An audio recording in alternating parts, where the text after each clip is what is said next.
Përshëndetje miq, mirë se keni ardhur sërish këtu në Okult Ezoterizëm, ndryshe nga herët e tjera, meqense po I vjen fundi rrugëtimit për tek vetja.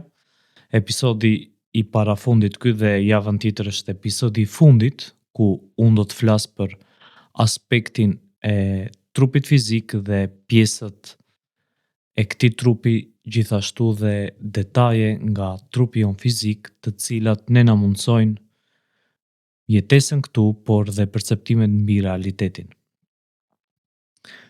Dua sot të flasim pak për një pjesë shumë të rëndësishme nga aspekti jon fizik, të cilat janë shqisat.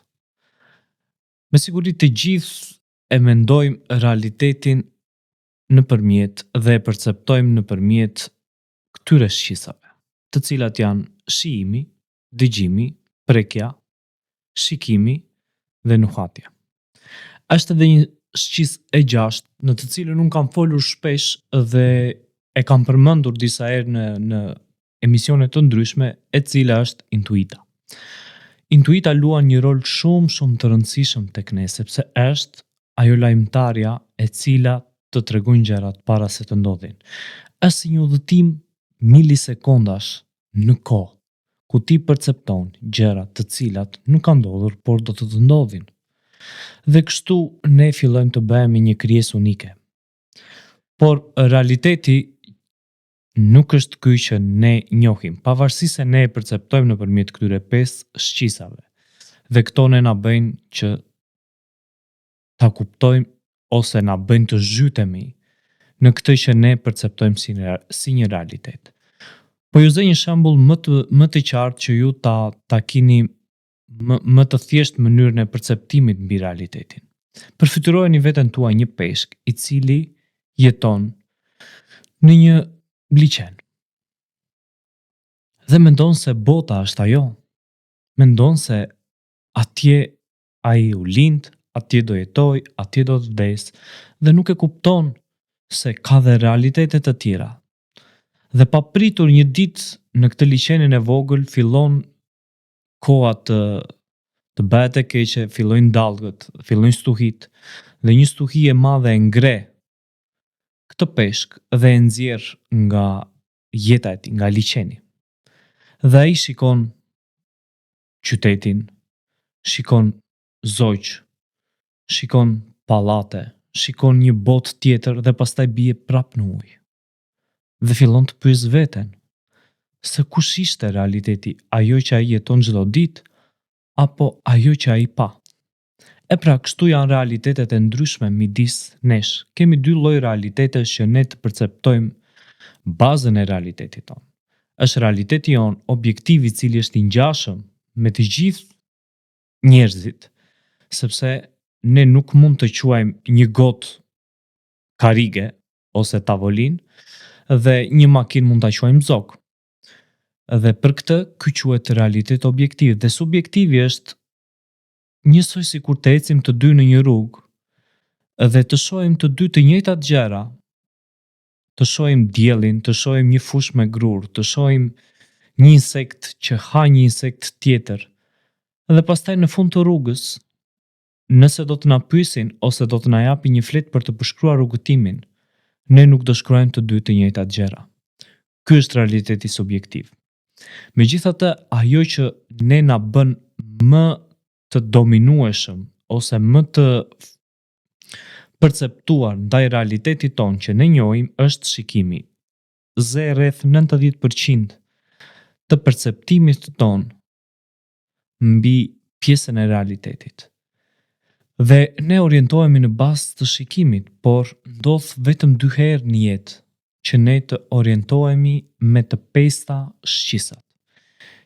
E para është kur ne kryejmë marrëdhënie seksuale me personin që ne kemi dëshiruar jashtëzakonisht shumë. Atje përfshihen të 5 shqisat dhe ti zhytesh duke përjetuar shumë atë moment realiteti, dhe tjetra është realiteti I përditshëm në një lloj forme në momente të caktuara. Megjithatë, këto lloj shqisash luajnë role dhe funksione të caktuara. Pse e them këtë? Mendja jon nuk operon dot pa këto shqisa dhe nuk operon dot pa një emër. Mendojeni pak jetën. Mendoni dhe shikoni përreth. Mendoni kur ju pyesin për një arom parfumi. A ja u thon fiks erën e parfumit apo ju e lidhni me një emër të diçkaje që ju e perceptoni, si për shembull, kjo erë vjen pak e ëmbël, ose ka aromën e jargavanit, ose më vjen një erë limon. Pra, ne gjithmonë kemi një emër për diçka. Ne kur i themi mendjes tonë unë do të ulem në karige, mendja jonë percepton karigen sepse karige është një emër përkufizues i asaj gjëje, por nuk mund të themi dot se ne do ulemi në ajër. Kështu mendja jonë strukturohet dhe realitetet brenda saj fillojnë të përkufizohen. Strukturimi është përkufizim. Por një nga shqisat më kryesore që ndikon drejt për së drejti tek ne dhe te pjesa jonë e kujtimeve që i kontrollon amigdala, qofshin ato kujtime të mira apo të jo të mira në pjesën e trurit ton, kjo vegël e trurit i bën të mundur kthimet pas në kohë. Dhe zakonisht shqisa që ngre më shumë kujtesë ose më shumë udhëtim pas në kohë ose na bën ne t'i kthehemi jetës që nga fillimi i zanafillës tonë që kur kemi lindur, është nuhatja. Truri, të gjitha kujtimet e tij që nga fëmiria ose që nga lindja deri në vdekje, i ruan ato në hipokampus dhe kontrollori i emocioneve apo i shqisave është talamusi. Dhe aromat e kalojnë këtë kontrollor dhe shkojnë drejt për së drejti në një pjesë të pa identifikuar të trurit ku atje fillojnë dhe krijojnë emocion. Aromat kanë ndikimin tek emocionet dhe emocionet mund të krijojnë një realitet tjetër brenda realitetit ku ju jetoni. Aromat kanë aftësinë të bëjnë që ti të udhëtosh në kohë dhe ti mund të shkosh në një vend shumë të bukur nëse ti nuhat një lule e cila ty të sjell atë lloj prezence, atë lloj ndjesie. Dhe aromat janë shumë të lidhura me mënyrën se si ne e perceptojmë jetën tonë. Pra kujdesuni për këtë, sepse roli kryesor për të sjellë sa më shumë kreativitet rreth intuitës, por edhe imagjinatës që është shumë e lidhur me intuitën, janë aromat. Nuk e di nëse ju ka rastisur ndonjëherë të shkoni në një natyrë të qetë ose në shtëpi për shembull të krijoni një natyrë të qetë dhe të ndiqni lulen e sherebelës. Me shumë mundësi ju do të ndjeni një paqe shpirtërore, le ta quajmë, një qetësi absolute sepse sherebela të fal, domethënë aroma e sherebelës të fal ndjesinë e një mali të qetë. Aty ku ajo rritet në shkëmbinj, në një mal, zakonisht preferon malin e thatë sherebela dhe del në lloj tufash të vogla, të cilat ato merren, mund t'i konsumoni dhe si çaj për të qetësuar sistemin nervor autonom, i njohur ndryshe si SNA, ose mund edhe t'i diqni për të pastruar forcat elektromagnetike ose negative, siç i thonë në pjesën okultike. Në pjesën ezoterike, sherebela nuk njihet vetëm për rituale, por njihet edhe në anën mjekësore, në mjekësinë popullore që është mjekësia që rrjedh nga alkimia, mjekësia popullore ose herbalitike ose herbalizmi, ajo ndihmon në pjesën e qetësimit të nervave, qetësimit të trupit, relaksimit të muskujve, por dhe pastrimit ashtu si thash të energjive të tjera. Çfarë janë energjitë e këqija? Energjitë e këqija që po e shtilloj edhe pak të pjesë, ta keni më të qartë janë ato lloj energjish të cilat kanë ndikime në gjendjen tuaj emocionale, sidomos në pjesën e intuitës dhe pjesës së ankthit. Këto gjendje emocionale kanë ndikim shumë të madh në jetën tonë, por nëse ne e kuptojmë dhe si mundemi ti t'i largojmë këto duke e mësuar veten tonë që t'i jetojmë me këto, jo t'ja fut vrapit dhe tik, ne mund ta kemi më të thjeshtë menaxhimin e tyre. Dhe çfarë bën kjo? Këto situata ose këto momente janë të rënduara nga ajri. Ajri është drejt për së drejt rruga e parë ku ne krijojmë trupin e dytë, trupin eterik i cili na mbron nga këto energji. Dhe nëpërmjet trupit fizik, mënyrës të ushqyerjes, mënyrës së aktivitetit fizik, mënyrës se çfarë konsumojmë ne në trup, kjo fushë që është 3 deri në 4 metra, që na rrethon ne, e cila është e përbërë nga ajri, nga atomet, molekulat dhe shumë gjëra të tjera, fillon të i qëndrojë trupit ton shumë afër dhe e mbron atë nga sistemet e ndryshme bakteriale, të cilat ka mikrobakterie të cilat mund të mos e deportojnë këtë guask eterike dhe energjitë e tjera të cilat mund të vinë nga entitete të ndryshme, por edhe nga ana jon psikike, por edhe nga ato që ne krijojmë drejt për së drejti vetë, të cilët njihen ndryshe si entitete të krijuara nga mendja, që nuk dua t'ja përmend emrin tani sepse jam shumë i sigurt që do zhyteni dhe do kërkoni dhe do të filloni të kërkoni se si do të ndërtoni një të tillë për veten tuaj, por që është shumë e rrezikshme dhe nuk po e përmend këtë pjesë, sepse nëse nuk di ta kontrollosh atë, ajo të kontrollon ty dhe këtu merr fund.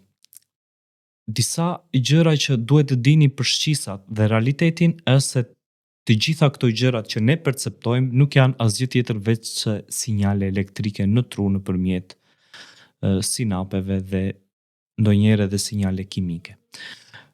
Më ka bërë shumë kurreshtje mënyra se si njerëzit, domethënë truri i njerëzve përshtatet kur fillon të humbas një nga këto 5 shqisat. Dhe si fillon përshtatet? Për shembull, isha duke parë para 2 ditësh një vajzë e cila krijonte muzikë edhe pse kishte lindur me probleme në dëgjim që nuk dëgjonte fare. Dhe me anë të vibrimit ajo dinte të krijonte një melodi perfekte.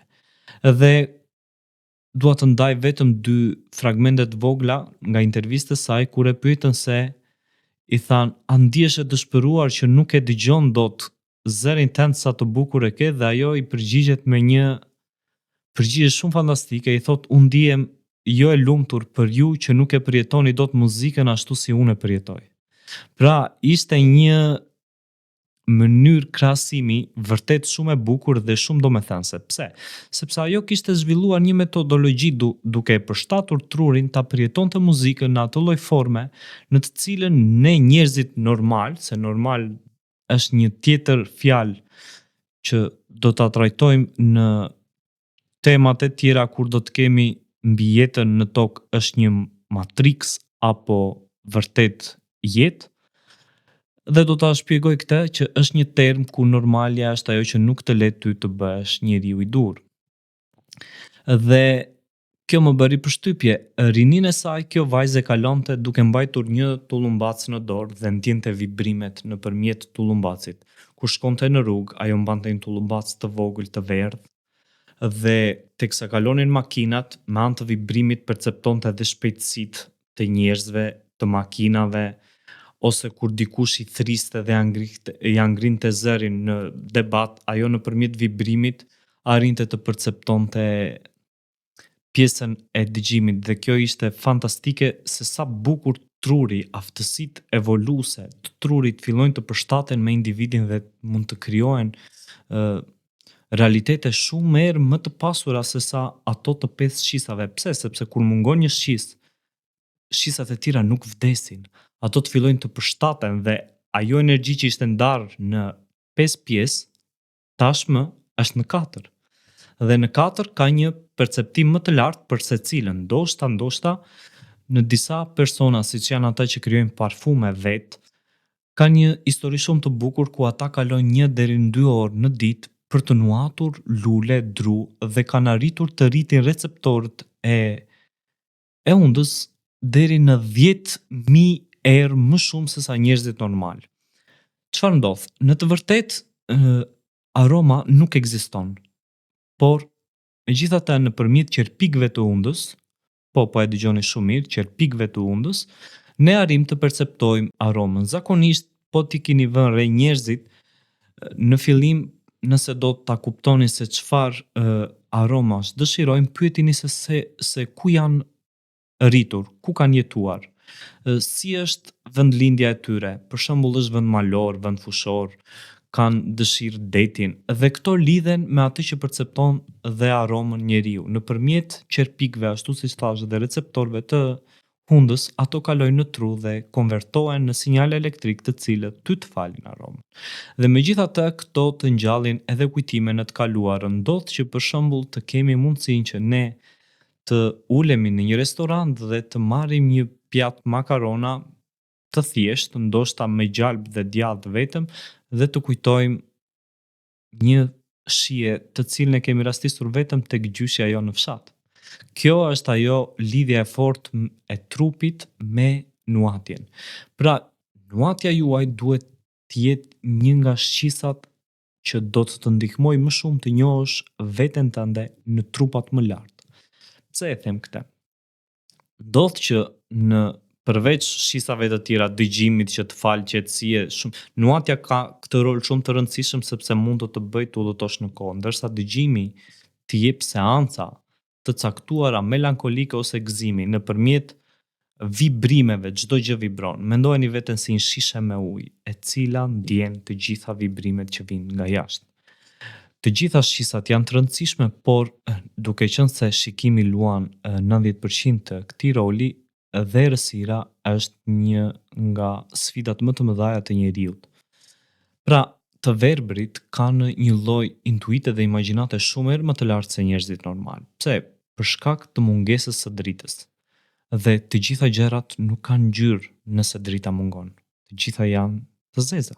Dhe e zeza në ezoterizëm njihet si ngjyra absolute e gjithçkaje.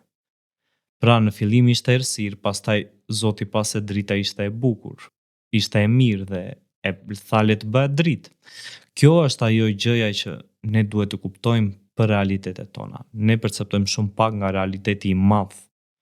Ndoshta 1 të 5.000-ën, 0.01% të 5.000-ën, që mund të jetë makroversi, ne perceptojmë, dhe dua të ndalem dhe pak se si ne do t'i forcojmë këto gjërat të cilat do të shërbejnë ty për trupat më lartë. Si fillim, mundohuni të qëndroni në errësirë. Është shumë e vështirë të qëndrosh në errësirë sepse në momentin që kaloni 5 minutat e para në errësirë totale, truri e ka të vështirë të ri pa perceptuar gjëra. Ndërkohë shqisat fillojnë të punojnë me tjetër mekanizëm dhe ju filloni të memorizoni gjëra, të keni kujtesë më të lartë dhe të filloni të shikoni në mendjen tuaj se ku është distanca e gjërave të tjera dhe filloni të orientoheni. Do ta kuptoni këtë dal nga dalë se si e keni dhomën, do keni një vizualizim më të qartë të gjërave kur filloni të qëndroni në errësirë. Pas kësaj do të keni fazën e dytë ku do të fillojnë të vinë tufa të mëdha mendimesh. Kjo është faza kur ju filloni të përkoni rreth meditimit dhe tufat e mëdha të mendimit nuk jeni ju, por ato janë si pasojë e mendjes. Mendja nuk rri dot pa menduar. E ka të pamundur dhe nëse ju kaloni një periudhë të shkurtër duke arritur ta mbani mendjen me zero mendime, ju keni fituar një sfidë të madhe me veten. Pas kësaj, nëpërmjet errësirës dhe nëse do të keni të përdorni dhe aromat që është rruga drejt vetes ose takimi drejt vetes, ju mund të përdorni aroma si sherebel, mund të përdorni aromë tjetër si livandula, e merrni dhe e digjni ose mund ta konsumoni çaj para një lloj seance meditimi, të cilët mund ta bëni dhe vetëm dhe nuk ka asnjë lloj problemi. Meditimi është një gjë që do t'ju falë qetësinë, por me kalimin e kohës kjo do të kërkoj përkushtim, kohë, sakrificë, mund, besim, dhe pastaj duke stimuluar këtë me aroma, me muzikë, një melodi të qetë, zakonisht përdorni frekuencën 432 Hz, e cila do t'ju bëj ju më të qetë brenda vetes tuaj, edhe do të kapni një standard. Pse i përmend herset? Sepse ju thash, trupi juaj ngjason me një shishe ujë. Çdo gjë vibron. Dhe nëse ju e kuptoni këtë, të gjitha gjërat e tjera të jashtme nuk kanë më vlerë që ju të shkoni dhe të paguani mira para për të bërë trajnime idiote se si ju të ndryshoni jetën tuaj. Jeta juaj është e përkufizuar nga pika A deri tek pika B, të cilën nuk e vendosni ju ashtu si lindet, ashtu dhe do të vdisni. Dhe midis kësaj distance nga pika A në pikën B, ju keni mundësi zgjedhjesh të ndryshme, të cilat ju shojnë sërish tek pika B. Përpos këtyre gjërave, filloni të merruni me aktivitet fizik, sepse kjo do të ndihmoj shumë krijimin e aureolës tënde nëpërmjet muskujve. Çdo gjë është e lidhur miq, dhe muskujt, mënyra se si kalon energjia, mënyra se si qarkullon nëpërmjet vetëdijes që futet nëpërmjet undës. Frika ndodhet zakonisht kur ne bëjmë frymëmarrje të shpejtë, stimulojmë frikën, e cila ndodhet mbi diafragmë, dhe pjesa tjetër kalon poshtë, që është pjesa e epshit. Shqisat janë ato të cilat sot doja të flisja. Mënyra se si ju e perceptoni realitetin nuk është mënyra drejt për së drejt e vërteta absolute, por është një pjesë e asaj që ju perceptoni realitetin. Megjithatë, nëse do ta pyesni veten se kur ju zhyteni me të pesta shqisat në një situatë ose moment seksual, apo moment gëzimi me miq, shok, apo në natyrë duke përjetuar, apo në meditim duke përjetuar atë qetësinë absolute, pyeteni veten se kush jeni ju, ai që po përjetoni apo ai që po mendon se po përjetoni ato gjëra. Kur ju ta kuptoni këtë, do të kuptoni çelësin se ju jeni vetëm vëzhguesi i të gjithë kësaj historie, dhe trupi juaj është vetëm karakteri që ju keni mundësinë të punoni me të për një farë kohe. Megjithatë, përpos këtyre gjërave që unë kam përgatitur, që kisha përgatitur për sot, dua të ndalem edhe së fundmi tek kalimi i energjisë. Kalimi i energjisë do të thotë që energjinë që akumuloni gjatë ditës ju duhet ta akumuloni, duhet ta transformoni, duhet ta kaloni diku tjetër, sepse nuk mund të mbartni vetëm energji pa shkarkuar, sepse do t'ju sjell shumë probleme. Si do ta bëni këtë?